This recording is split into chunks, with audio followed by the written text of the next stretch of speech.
গত ২ দিনে বেশ কয়েকটা গ্রেফতার আমাদের সামনে এসছে।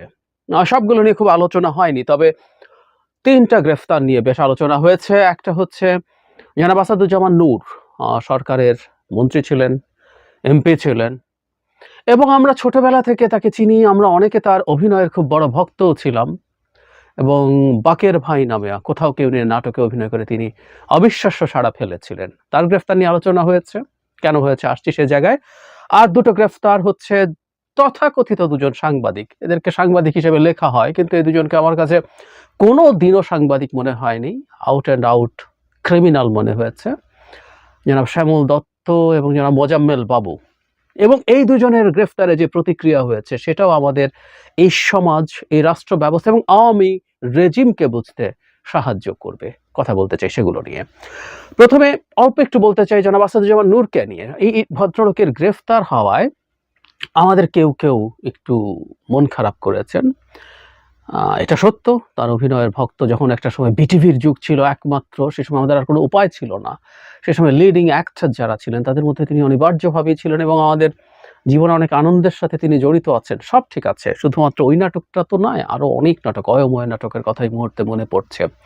কিন্তু উনি ভালো অভিনয় করতেন বলে উনি খুব ভালো মানুষ, ওনাকে ধরে গ্রেফতার করা ঠিক হয়নি ধরনের আলাপ কেউ দেওয়ার চেষ্টা করেছেন সিগনিফিক্যান্ট আলোচিত মানুষরা, এবং স্বাভাবিকভাবে নেটিজেনরা তাকে ধুয়ে দিচ্ছেন। এটাই ঠিক আছে। জনাব নূর মারাত্মক একটা ক্রাইম করেছেন, যে ক্রাইমটা বেশ কয়েকজন আমাদের সামনে আনাতে আমাদের মনে পড়লো, আমরা অনেকে ভুলে গিয়েছিলাম। সেটা না হলেও আমি তাকে খুব স্ট্রংলি কন্ডেম করি। কেন সেটাও বলছি।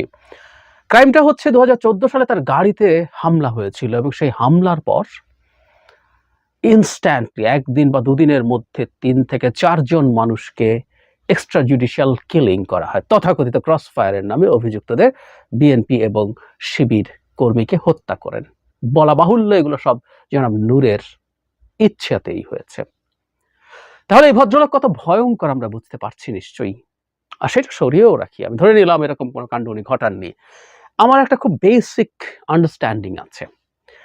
এই আওয়ামী লীগ যেটা ২০১৪ পর থেকে ২৪, ৮-এর আওয়ামী লীগকে আমি ছাড় দিচ্ছি, যদিও ৮-এর আওয়ামী লীগ পচে যাওয়া শুরু হয়েছে, তার পচনের লক্ষণ দেখা গেছে ২০১১ সালে।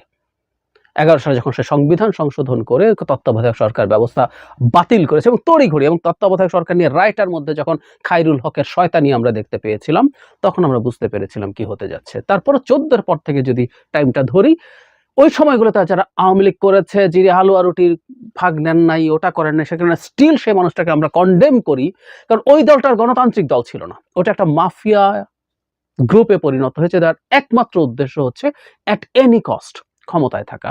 সুতরাং নূর সে তাদের সাথে ছিলেন, তাদের হয়ে তথাকথিত এমপি হয়েছেন, মন্ত্রী হয়েছেন। সুতরাং নূর একজন পচে যাওয়া ব্যক্তি। এটাই যথেষ্ট কারণ এই পচে যাওয়া ব্যক্তি নিয়ে মায়া কান্নার কিছু আসলে নেই। কেউ যদি মায়া কান্না কাঁদি, বাড়াবাড়ি হচ্ছে।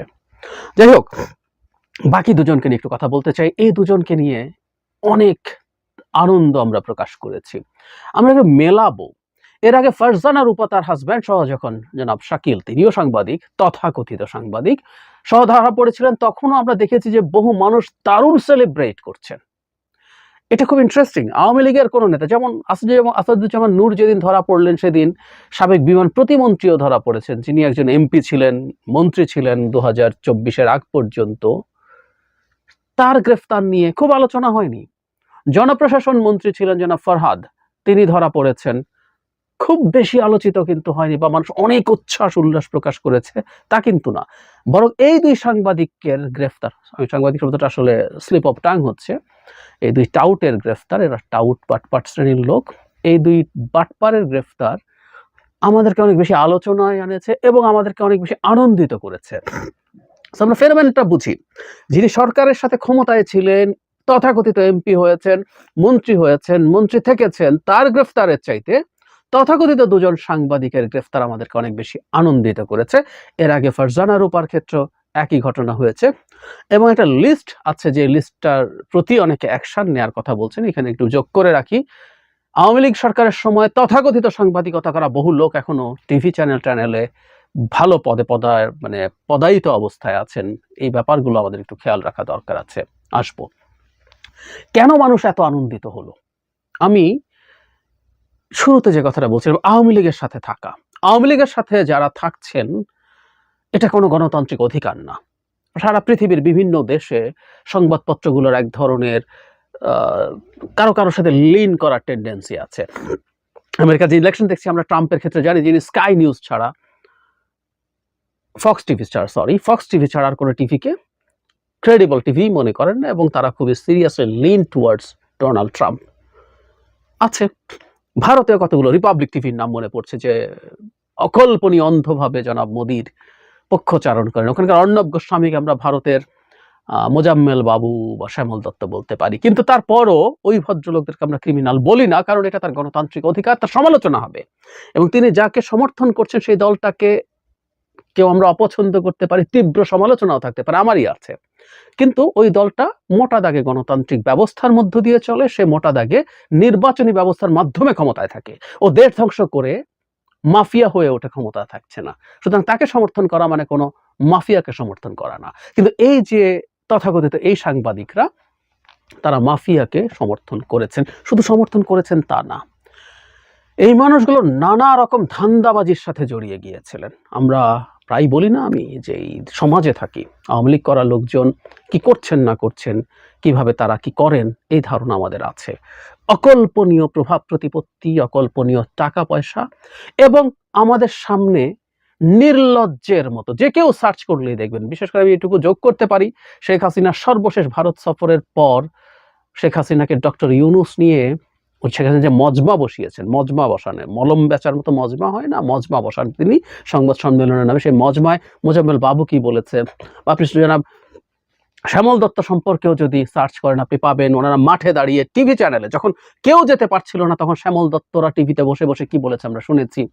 একটা জায়গায় আবার ক্লিয়ারলি মনে পড়ে, উনি বলছেন এটা এখন সরকার বিরোধী যেহেতু হয়ে গেছে আন্দোলন, সরকারের এখন সব শক্তি নিয়ে মাঠে নেমে এটাকে দমন করতে হবে।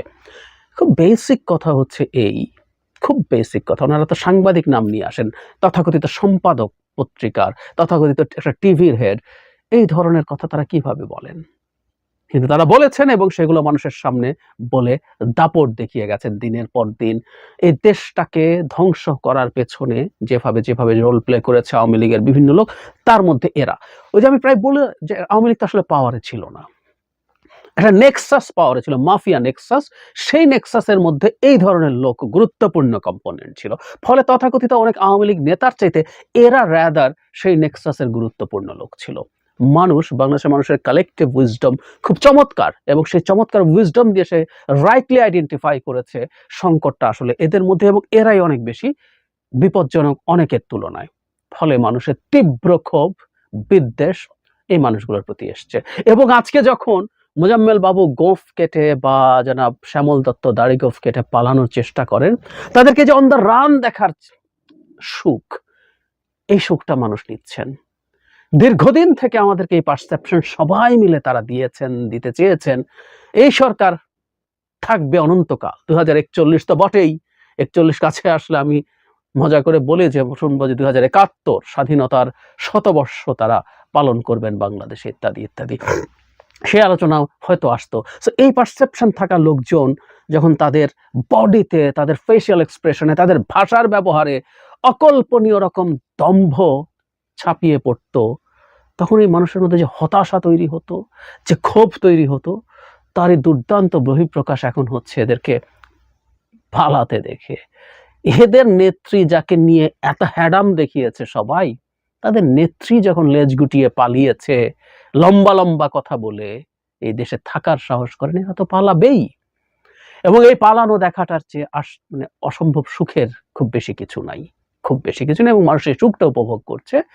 এবং নিশ্চিতভাবেই মানুষ রাইটলি আইডেন্টিফাই করেছে এই মাফিয়া ব্যবস্থাটা জেকে বসার পেছনে, ইভেন বহু পলিটিশিয়ানের চাইতে এই তথাকথিত সাংবাদিক নামধারী সব টাউট বাটপার মাফিয়া, এরাও ডিফারেন্ট ফর্মের মাফিয়ারাই অনেক বেশি রেসপন্সিবল। সুতরাং মানুষ সেটাকে অসাধারণভাবে উপভোগ করেছে।